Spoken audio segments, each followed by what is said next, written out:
നമ്മളിന്ന് ടി.ബി ഡയഗ്നോസിസിന്റെ കുറച്ച് കാര്യങ്ങളാണ് പറയുന്നത്. വളരെ പണ്ടുകാലം തൊട്ടേ ഉപയോഗിച്ച് വരുന്ന ഒരു ബേസിക് ആയിട്ടുള്ള രീതിയാണ് സ്പ്യൂട്ടം സ്മിയർ മൈക്രോസ്കോപ്പി. അതായത് കഫ പരിശോധന. അതായത് 2 ആഴ്ചയിൽ കൂടുതൽ ചുമയുള്ളവരെ നമ്മൾ ടി.ബിയുടെ പ്രിസംപ്റ്റീവ് കേസസ് ആയിട്ട്, അതായത് സംശയിക്കുന്ന ടി.ബി പേഷ്യൻസ് ആയിട്ട് കണക്കാക്കി അവരെ കഫ പരിശോധനയ്ക്ക് വിധേയരാക്കാറുണ്ട്. അതിനെയാണ് നമ്മൾ സ്പ്യൂട്ടം സ്മിയർ മൈക്രോസ്കോപ്പി എന്ന് പറയുന്നത്. പക്ഷേ ഇപ്പോൾ ഈ 2024 23ൻ്റെ അവസാനം തൊട്ട് നമ്മളിപ്പോൾ CBNet ആണ് ഡയറക്റ്റായിട്ട് ചെയ്യുന്നത്. സ്പ്യൂട്ടം സ്മിയർ മൈക്രോസ്കോപ്പി വളരെ കുറച്ച് സ്ഥലങ്ങളിൽ മാത്രമേ ചെയ്യുന്നുള്ളൂ. അതായത് CBNet മെഷീനൊക്കെ അവൈലബിൾ അല്ലാത്ത സ്ഥലങ്ങളിൽ മാത്രമേ നമ്മളിപ്പോൾ സ്പ്യൂട്ടം സ്മിയർ മൈക്രോസ്കോപ്പി ചെയ്യാറുള്ളൂ.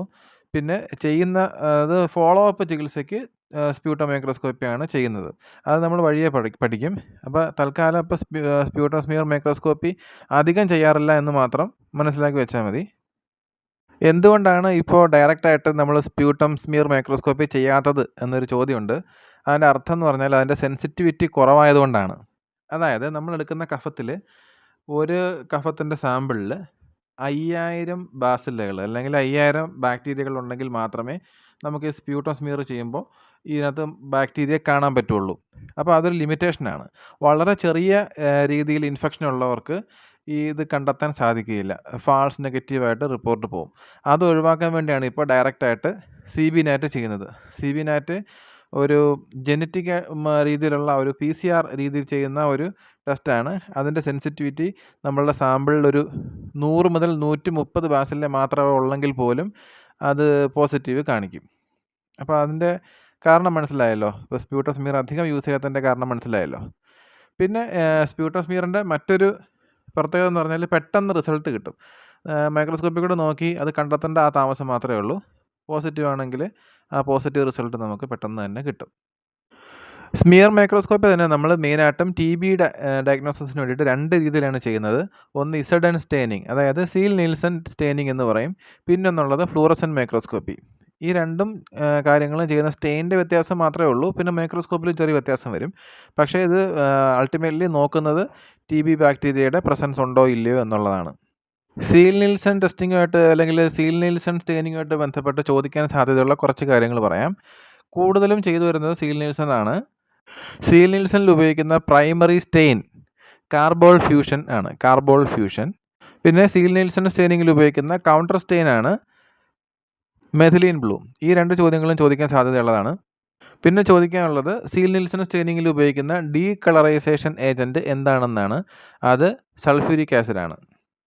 ഇനി നമ്മൾ പറയാനുള്ളത് സ്പ്യൂട്ടം സാമ്പിളിൻ്റെ കളക്ഷന് ശ്രദ്ധിക്കേണ്ട കാര്യങ്ങളാണ്. നമ്മൾ മെയിനായിട്ട് 2 സാമ്പിളാണ് സ്പ്യൂട്ടം സ്മിയർ മൈക്രോസ്കോപ്പി ചെയ്യാൻ എടുക്കുന്നത്. ഒന്ന് ലാബിൽ എത്തിക്കഴിഞ്ഞെടുക്കുന്ന സ്പോട്ട് സാമ്പിൾ. രണ്ടാമത് അടുത്ത ദിവസം രാവിലെ എഴുന്നേറ്റ ഉടനെ എടുക്കുന്ന ഏർലി മോർണിംഗ് സാമ്പിൾ. ഈ 2 സാമ്പിളും ടെസ്റ്റ് ചെയ്യണം. 2 സാമ്പിളിൽ ഏതെങ്കിലും ഒന്ന് പോസിറ്റീവ് ആണെങ്കിൽ പോസിറ്റീവാണ്. രണ്ടും നെഗറ്റീവ് ആണെങ്കിൽ മാത്രമേ നെഗറ്റീവ് എന്ന് പറയാൻ പറ്റുള്ളൂ. സാമ്പിൾ എടുക്കുന്നതിന് മുമ്പ് നന്നായിട്ട് വാ കഴുകിയിട്ട് വേണം സാമ്പിൾ എടുക്കാനായിട്ട്. അല്ലെങ്കിൽ അതിൽ കണ്ടാമിനൻസ് ഒക്കെ വന്നാൽ ഫാൾസ് റിസൾട്ട് വരും. അതുകൊണ്ട് നന്നായിട്ട് വാ കഴുകിയിട്ട് വേണം സ്പ്യൂട്ടം സാമ്പിൾ എടുക്കാനായിട്ട്. സ്പ്യൂട്ടം സാമ്പിൾ കളക്ട് ചെയ്യുന്ന ട്യൂബിനെ നമ്മൾ ഫാൽക്കം ട്യൂബ് എന്നാണ് പറയുന്നത്. ഫാൽക്കം ട്യൂബ്. അടുത്തത് കൾച്ചറിങ് എന്ന് പറയുന്ന മെത്തേഡാണ്. കൾച്ചറിങ് മിക്കവർക്കും എന്താണെന്ന് അറിയായിരിക്കും. ഒരു ബാക്ടീരിയയ്ക്ക് അതിനെതിരെ ഉപയോഗിക്കുന്ന മെഡിസിനുമായിട്ടുള്ള ആ മെഡിസിൻ ഉപയോഗിച്ചാൽ ചിലപ്പോൾ ഈ മെഡിസിനെതിരെ ഈ ബാക്ടീരിയ പ്രതിപ്രവർത്തിക്കും. അങ്ങനെ അത് മെഡിസിൻ ഏൽക്കാതെ വരും. അങ്ങനെയുള്ള ബാക്ടീരിയ ആണോ എന്ന് കണ്ടെത്താൻ വേണ്ടിയിട്ടാണ് നമ്മൾ കൾച്ചർ ചെയ്യുന്നത്. ഒരു മീഡിയത്തിൽ, ഒരു മാധ്യമത്തിൽ ഈ ബാക്ടീരിയ വളരാൻ അനുവദിക്കും. എന്നിട്ട് നമ്മൾ ഓരോ മെഡിസിൻ അതിൻ്റെ കൂടെ ഇൻവിട്രോ ആയിട്ട് ഇട്ട് കൊടുക്കും. അപ്പോൾ അതിൽ ഗ്രോത്ത് ഉണ്ടോ എന്നുണ്ടെങ്കിൽ ആ മരുന്ന് ഏൽക്കുന്നില്ല. ഗ്രോത്ത് ഇല്ല എന്നുണ്ടെങ്കിൽ ആ മരുന്ന് ഏൽക്കും. അതാണ് സിമ്പിളായിട്ട് കൾച്ചർ കൊണ്ട് ഉദ്ദേശിക്കുന്നത്. കൾച്ചർ നമ്മൾ 2 മീഡിയത്തിലുണ്ട്. ലിക്വിഡ് കൾച്ചറും ചെയ്യാറുണ്ട്, സോളിഡ് കൾച്ചറും ചെയ്യാറുണ്ട്. സോളിഡ് കൾച്ചർ ചെയ്യുന്ന മീഡിയമാണ് LJ മീഡിയം. ലോവൻസ്റ്റീൻ ജാൻസൺ മീഡിയം എന്നാണ് പറയുന്നത്. പിന്നെ ലിക്വിഡ് കൾച്ചർ ചെയ്യുന്നത് MGIT എന്ന് പറയുന്ന ഒരു ട്യൂബ് ഉപയോഗിച്ചാണ് ഇപ്പോൾ ചെയ്യുന്നത്. അപ്പോൾ ഇതുവരെ പറഞ്ഞ 2 കാര്യങ്ങളും, അതായത് സ്മിയർ മൈക്രോസ്കോപ്പി ആയാലും കൾച്ചറിങ് ആയാലും, നമ്മൾ ഈ 2 ടെസ്റ്റിനും കോമൺ ആയിട്ട് പറയുന്നൊരു പേരുണ്ട്. അതായത് ഫിനോടൈപ്പിക് ടെസ്റ്റുകൾ. ഫിനോടൈപ്പിക് എന്ന് പറഞ്ഞാൽ നമ്മൾ ബാക്ടീരിയയെ നേരിട്ട് കാണുകയാണ്. അതാണ് അല്ലെങ്കിൽ ബാക്ടീരിയയുടെ ഗ്രോത്ത് നമുക്ക് നേരിട്ട് കാണാൻ സാധിക്കും. അതാണ് നമുക്ക് ഫിനോടൈപ്പിക് ടെസ്റ്റുകൾ എന്ന് പറയുന്നത്. ഇനി നമ്മൾ ജീനോടൈപ്പിക് ടെസ്റ്റുകളെ കുറിച്ചാണ് പറയാൻ പോകുന്നത്.